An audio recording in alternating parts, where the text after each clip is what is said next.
You're having an amazing time in Spain when you get a frantic call. Your dog won't eat and your biggest client has an emergency deadline. Suddenly, your vacation becomes a nightmare of stress and guilt.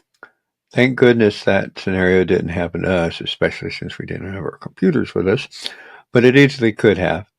And it taught us that planning for pets and businesses, it's not just for emergencies. It's actually about being able to enjoy your time away. Today, we're sharing what we learned about preparing the two things that can make or break a trip: your furry family and your business. Welcome to Thoughtful Planning. I'm Honey. And I'm Santiago. We help families plan for life's biggest moments without the feeling of being overwhelmed. This is the final episode in our 4-part travel planning series, and we're covering the two areas that can easily stress people out when they travel. Yeah, so a quick note. Okay, we're not veterinarians. We're not business advisors. This is just what we've learned through our own experiences. Always consult professionals for your specific situations. Here's today's essential question to think about. Do you have a plan for someone to care for your pets and your business while you are away? So we have an amazing dog, Tex. He's a handful, though.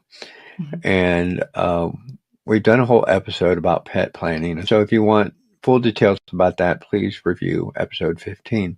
But this trip really taught us something different and new. Right. So earlier this year, we started cooking Texas food.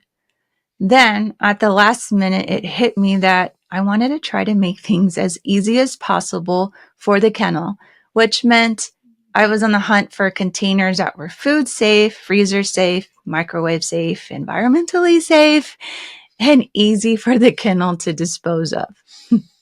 A lot of things that we were looking at in a container. So it sounds really simple, right? Wrong. The kennel would accept anything. It was more me trying to find the perfect containers. This meant I was doing a lot of searching until I thought I found the right ones.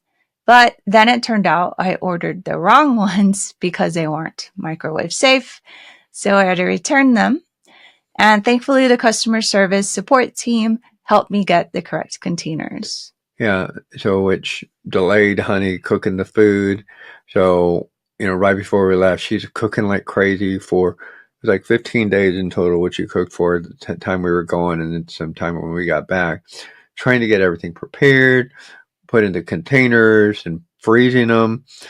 And she had to coordinate with the kennel about freezer space, fridge space, make sure that the containers fit. It was just a lot of preparing stuff and coordinating. At the last minute. At the last minute. The lesson: don't wait until the last week to figure out your pet's food situation, especially if it requires freezing. And cooking. Start looking for proper containers at least 4 to 6 weeks before you leave. And if anyone's interested in where I got the containers and what type, you can email me at info@legacytoolkit.com with pup cups in the subject line. Now, for the business side, I let my client know about our vacation at least 4 months ahead of time. They depend on me, and I knew I couldn't just disappear for 2 weeks and hope for the best.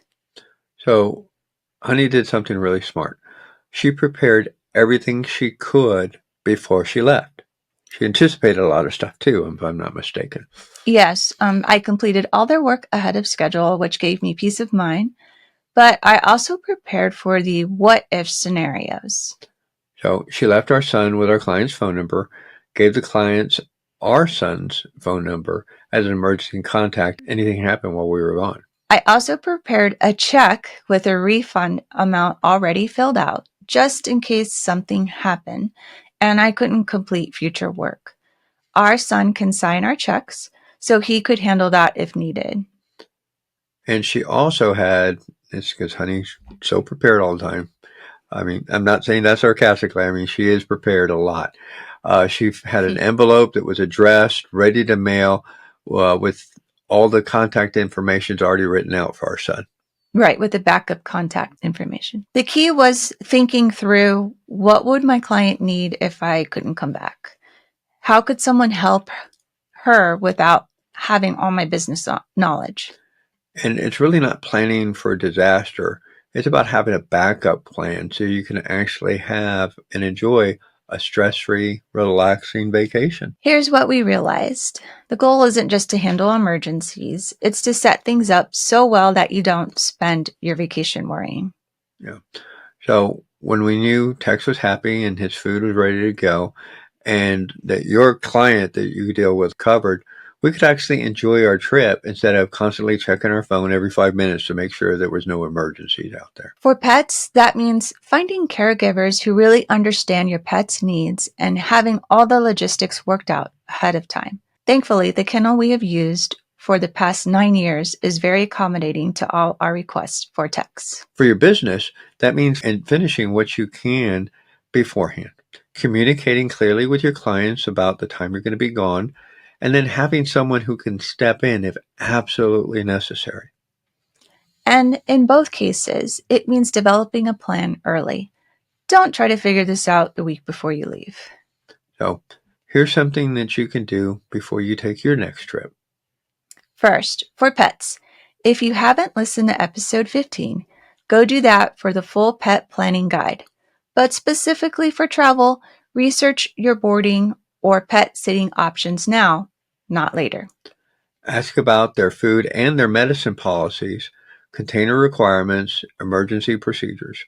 Get all that sorted at least 4 to 6 weeks before you travel. Second, for business, identify at least 2 businesses that could help your clients if something happened to you. Third, finish what you can before you leave. Communicate clear expectations with your clients about your timeline, work pending, and ensure you share that emergency contact stuff.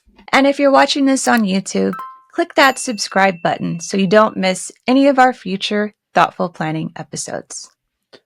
So that wraps up our 4-part travel series. We've covered a lot of emergency procedures, travel insurance, digital access, pets, now business. So there's a lot of information in there. The theme throughout all of this has been a little planning upfront saves a lot of stress later.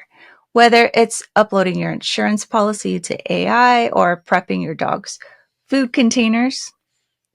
So these aren't really fun tasks that you have to do, but being prepared could be the difference between you enjoying your vacation or having a stressful one. Also, your plans could be a part of your larger contingency plan for future events. Exactly. So let's come back to our essential question. Do you have a plan for someone to care for your pets and your business while you're away? After these 4 episodes and taking all the steps we've laid out, hopefully your real answer is yes, and you have a solid plan. Until next time, remember, every chapter you write today shapes your legacy tomorrow. Thank you for joining us at Thoughtful Planning.